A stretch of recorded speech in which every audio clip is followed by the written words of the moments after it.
Welcome to the Leaders in Payments podcast, where we talk to C-level leaders from across the payments landscape. We'll be discussing the products and services that impact the payment space today, as well as trends and predictions for the future of payments. We will also hear stories from our guests about their journeys to the top.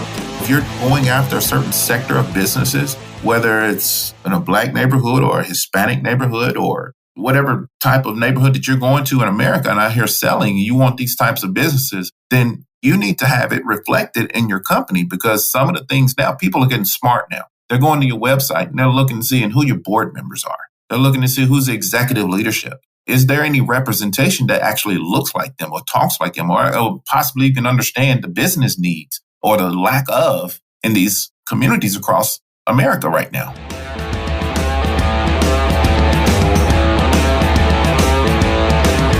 That was Covenant Pay CEO Quincy McKnight, and he is our special guest on this episode 152 of the Leaders in Payments podcast, and I'm your host, Greg Myers. As a fully registered ISO looking to really change the payments industry, one of the questions I asked Quincy was how he prioritizes something like diversity and inclusion in a small company that already has so many priorities when it comes to establishing growth and momentum in the industry. His answer: leadership reflects attitude. Whatever they're putting out at the top will be what's executed at the bottom. According to Quincy, Covenant Pay has a strong company culture that encourages diversity and rewards employees who aren't afraid to bring ideas to the table. And from an industry perspective, he will be the first to admit that it's very obvious diversity and inclusion is not being practiced as a priority within our ecosystem, given the lack of female and minority leadership. Tune in this week as we continue our deep dive into diversity and inclusion and get some good perspective from the only fully registered ISO that is completely minority owned. Hear how they do it and what makes it successful. We've got a great episode ahead, so let's get started.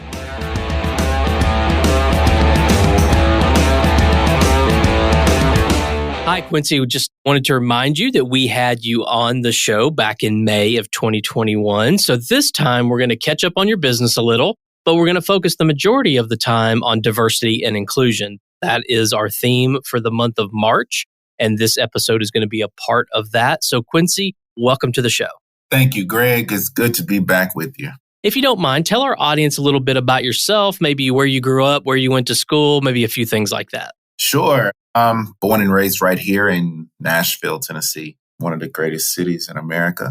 Born and raised here, started my business here, raised my family here, do life here, man. I love to travel, but I love the city here and love the business atmosphere and the people, and city just full of opportunity and full of diversity here. More and more people are moving here. It seems like we get more Californians and Texans here. I'm not complaining, so it's good for business. Good. Tell us a little bit about Covenant Pay.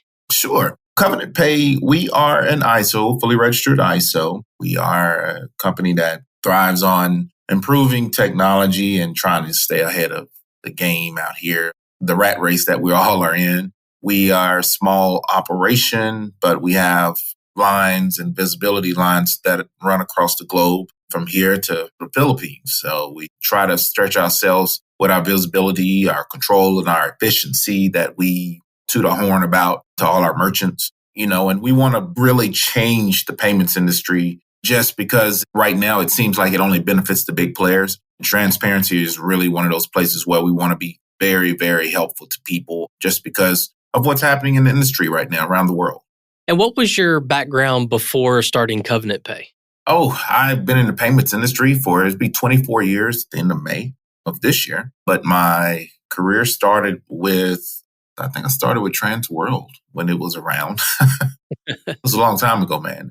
And then I completed my corporate career with WorldPay in 2013. And then that's when we kind of struck out and wanted to kind of do my own thing here. So got tired of paying the big man all our corporate dollars and our commission, man. So it was time to put those experiences to use and relationships to use. And were you always on the sales side of the business? I was always on the sales side. But as you know, any good salesperson will tell you that eventually you got to start learning to take on other skills and crafts. And this is where the leadership kicked in. And this is where the corruption kicks in, as we'll talk about later. But that's where everything kind of kicked in for me and was like, hey, you're going to have to utilize and strengthen your networks to really get out here and make a big difference in our space and in your city. So that's where my mindset was.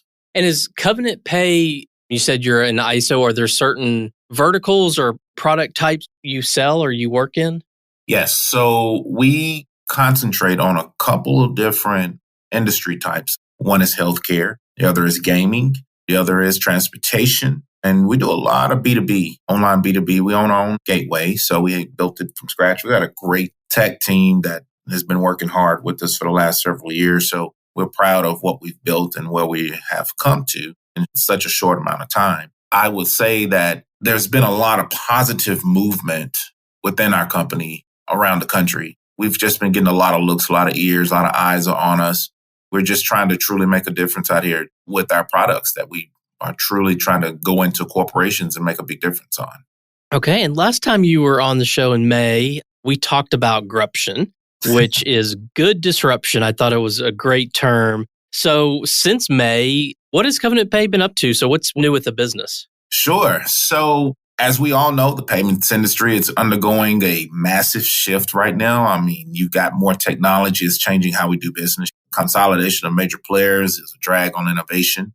So you're talking anywhere from crypto to all the blockchain technology pieces are trying to come in. So I think that where we are right now, we're focused on the gruption is where we are able to bring the good, positive technologies that it's going to require to move America forward.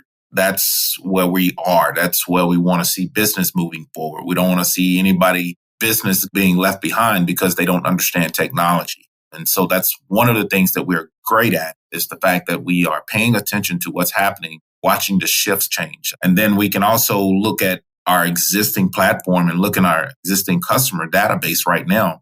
We try to implement that gruption into their way of doing business, such as some of our healthcare companies that we do business with and our e-commerce and our blockchain partners and a few of the nonprofits that we represent. I would say that heavily where the gruption comes in. So you see crypto and blockchain as part of the gruption movement? Oh, of course. Yeah. So we did a national partnership with OpenNote. I don't know if you saw our PR release on it, but we did a release with them a couple of months back, and they are strong on that Lightning Network. And so we've been able to partner with several different providers around this country and different business industries of where we can actually go in and offer the services that will execute funding faster. We're just selling another avenue, another currency model that we feel that will be beneficial not only to that business, but it will help keep America's the economic policies and advisories moving forward. Because right now, as an example, China right now is leading the world in payment technology. And it's not just due to their population. People said, oh, it's just because they got more people. No, it's nothing to do with people. It's actually because they're getting off their hands and actually doing something. They actually want to be number one because I don't believe that people in America, I don't think they realize that it's race and it's truly a race. Honestly, I believe that they want to erase the American dollar. And so because of things like this and what's happening globally, we want to make sure that we stay ahead of it as much as we can and make sure that we partner with the right people. And so that's where that gruption comes in under that blockchain piece. Yeah, well, I appreciate the overview of the company and the update since we last spoke. But let's switch gears and talk about diversity and inclusion. That's the theme of the month. So if you don't mind, how would you define diversity and inclusion at the 50,000 foot level? So what does it mean to you and how do you define it? Diversity and inclusion?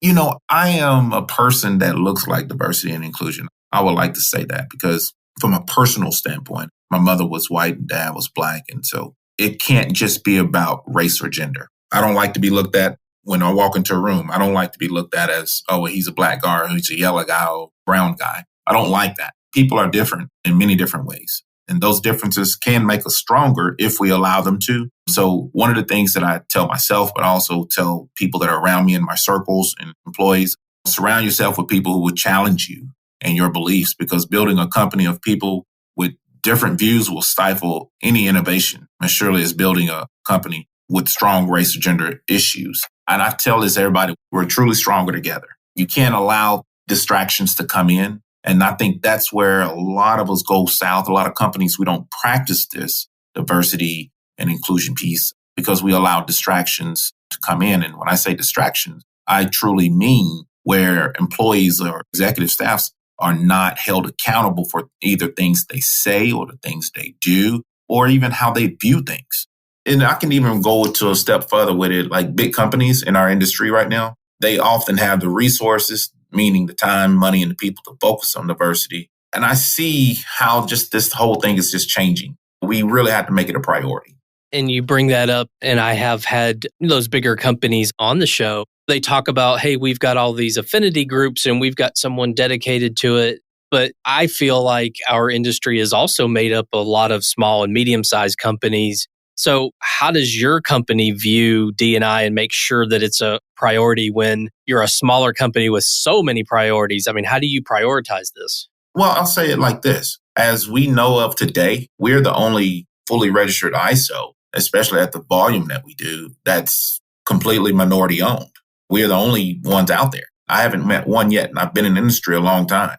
And I will say that making it a habit, making it a purpose to actually put the focus on this is very important, because if you really break down the details in this stuff and you actually see the consumer transactions, if we are really paying attention as merchant processors, if we're paying attention to the actual transactions and where they're coming from, people will see that from a cultural standpoint, that African Americans are the number one spending population of people out here on the planet Earth, and tons of debit transactions if you break it down. And so for us at Covenant, we always look for a culture fit, but also looking at the misfits as well. There's a fine balance there, and employees that aren't afraid to bring new ideas to the table are employees that will help a small company grow beyond the resources they may have on paper.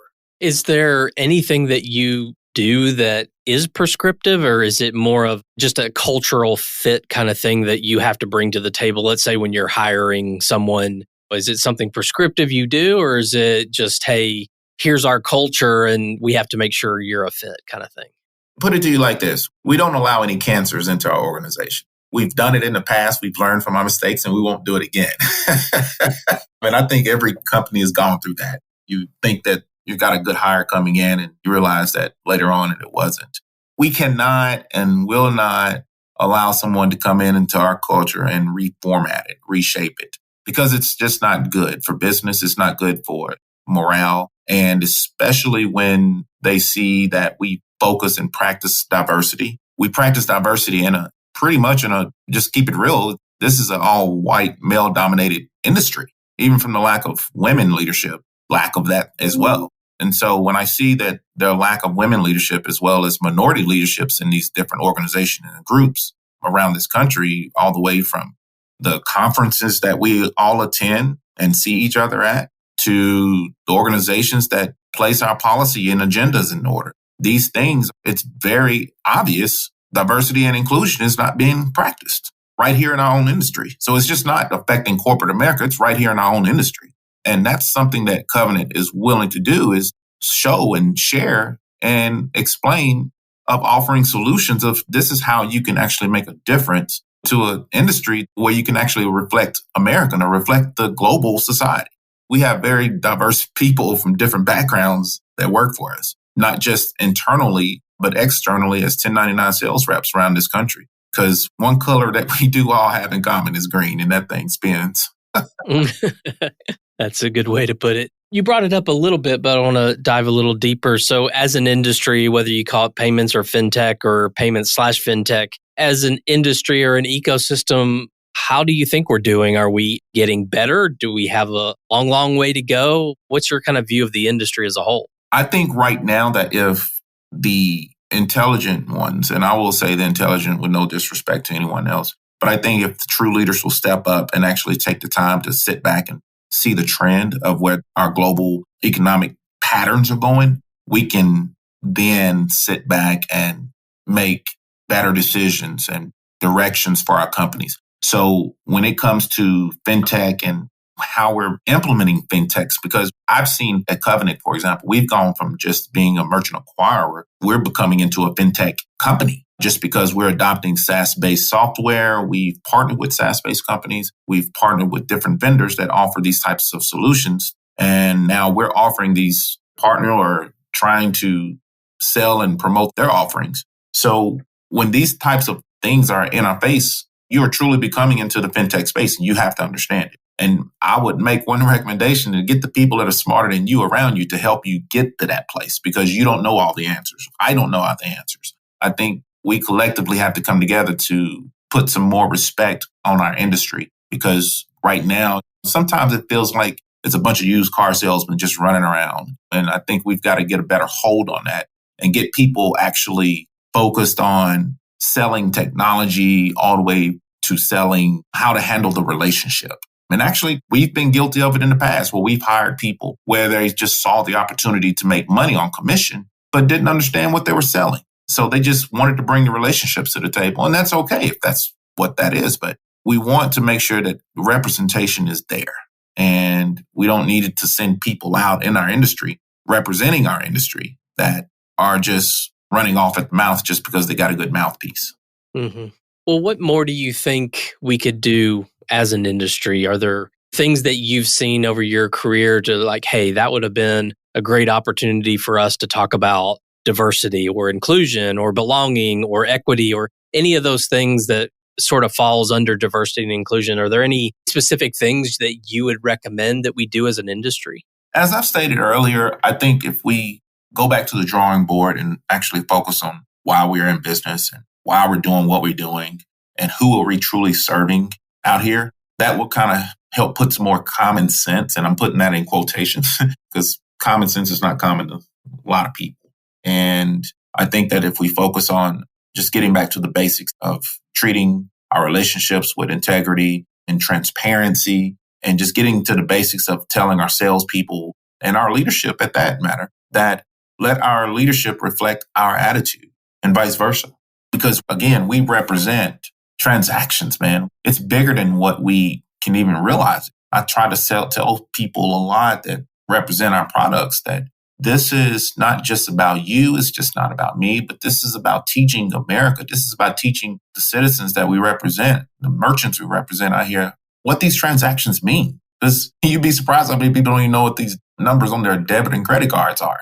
They just know the swipe and that's it. So it's about an education. One of the things we do, and I'm not trying to harp too much on this, but one of the things that we love to do is educate a lot of our schools. We work with a lot of HBCUs across America, and we've implemented a program that will actually help educate individuals and students about our industry. And it's part of our Give Back program as well that we implement into HBCUs across the country. And what we'd love to do is to show that, hey, understand how your money works. Understand how it flows. Understand how business transactions are being done every time you go online to make these purchases. And so once we start at the basic levels of things like that, it helps put a little bit more respect on our industry, and it actually attracts the right people because we're selling not just the understanding of it, but it also is teaching them, hey, I got a business model that I can look at once I graduate college. Or this is also a business where you can just take in the community and just start teaching it. And you can do a lot with this industry. It's just in a very good place, I believe, but we got to have the right people executing it. How would you say that a company, and it could be large or small, but how do you make sure that you build this thought process about diversity and inclusion? How do you build that into your DNA? I think it's going to be a conversation of start at the top. Definitely have to start with the owner, the leader, multiple owners, whoever they are. It's going to have to start there because, again, leadership reflects attitude. And whatever they're putting out at the top is going to be what's executed at the bottom. And I think that it needs to be implemented that, for example, if you're going after a certain sector of businesses, whether it's in a Black neighborhood or a Hispanic neighborhood or whatever type of neighborhood that you're going to in America and out here selling, you want these types of businesses, then you need to have it reflected in your company because some of the things now, people are getting smart now. They're going to your website and they're looking and seeing who your board members are. They're looking to see who's the executive leadership. Is there any representation that actually looks like them or talks like them or possibly even understand the business needs or the lack of in these communities across America right now? So I think that this is how and where we need to have these real conversations right now in D&I right now and how we can implement these things. So it's a matter of them getting educated, number one. They would have to get educated. And number two, they have to be open-minded. And number three, I would say execution of the solution. Yeah, one thing that I sort of thought of, and you just look at LinkedIn or any news, and all you see is the investment going into fintech and into payments, and you see all these acquisitions and companies going public. It's all sort of, I won't say chasing the dollar, but I feel like it may be a challenge to build in this diversity and inclusion type of mentality when you're taking all this money in and you're being told, you have to hit these numbers and here's our exit strategy. And I could be totally wrong, and someone will probably tell me I am, but I feel like in some ways that's pulling against the strategy that a diverse workforce is better. I could be totally wrong, but I'm just curious your thoughts on that. I'm going to equate all what you said into one thing. And I'm not equating this to everyone, by no means, but I use the word greed. And I think that when we operate in greed, we operate, we've got to be the best. We got to be number one. We got to be this. I think that it's a failure. It's a recipe for disaster because, again, when one company or one organization feels like they have to be the best, be the biggest, want to buy up every single body out here, like the PayPals of the world or the Squares of the world, whoever, there's enough business for everybody to go around. There's enough money for everyone to make. Population is growing. Transactions are growing. More and more people are using less cash now. So again, transactions are increasing. So I just don't think that we have to just follow the money all the time because, again, it takes away from our common sense just as treating people and treating our organizations and our companies. I just think we're missing out on a lot when we don't operate in that manner. Yeah, I totally agree with you. Well, Quincy, we've covered a lot of ground on this topic so far. Is there anything else you'd like to add before we wrap up? I just want everybody to be good people, be good humans out here, man. Do good business, make good transactions, and just treat everybody the same out here, man. Because once we close our eyes, man, we're going to have to answer for a lot of the things that we're doing behind closed doors. So I just want to make sure that we do business the right way. Real quick, can you tell the audience the best way for them to find out more about you and your company? Sure. By all means, websites, covenantpay.com. Several different links on there, different industry links that we have that you can go and visit. And of course, we can do a deep dive just by reaching out to us. You can send us an email at info@covenantpay.com. It's a catch-all email, but if you need me directly, you can reach me quincy.mcknight@covenantpay.com.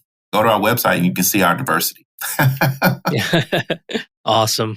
Well, Quincy, thank you so much for being on the show today. I really appreciate all of your insights on this important topic. And, I hope we can keep the conversation going. And thanks for being on the show again. I really appreciate your time. Greg, thank you so much and good luck on your shows as well. Thank you. Appreciate it.